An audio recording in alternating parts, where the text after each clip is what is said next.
Well, tens of thousands of people in Indonesia have marched against the governor of Jakarta, accusing him of insulting the Quran.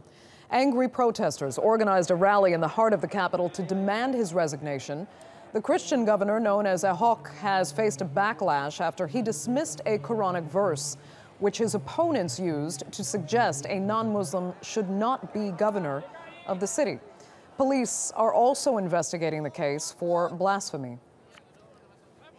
For more on this, we're joined by Jack Hewson, live from the capital, Jakarta. Jack, thanks for joining us. Talk us through what's actually happening now in Jakarta.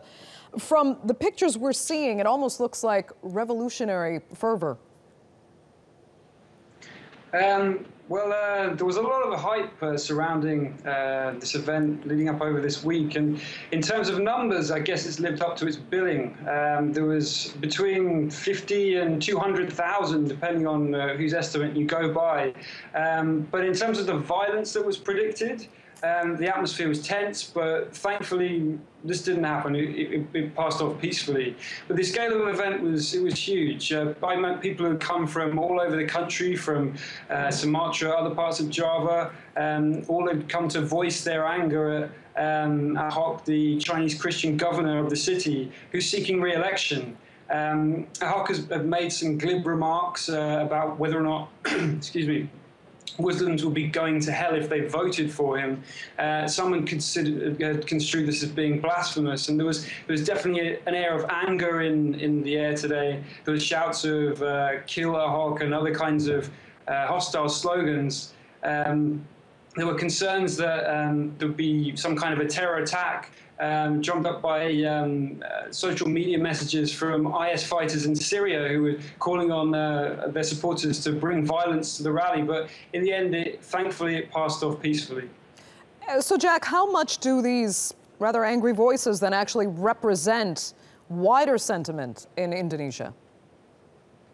Well, it has to be said they're not representative of the country as a whole. Indonesia remains a moderate majority Muslim nation.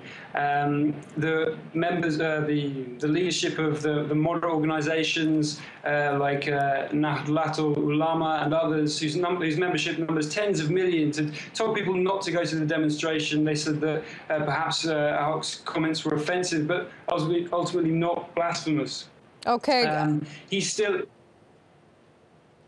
Yeah, I was going to ask you quickly if there is a possible ethnic angle to this. This governor is also ethnically Chinese. Is that playing into the equation here? Well, very much. There's a hardline minority which is very much anti other minorities, be they religious minorities, ethnic minorities.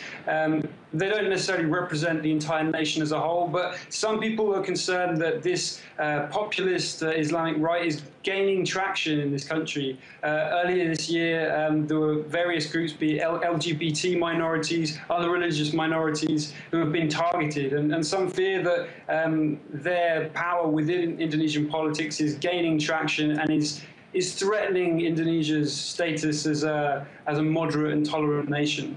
Just quickly, though, do you think the governor will step down?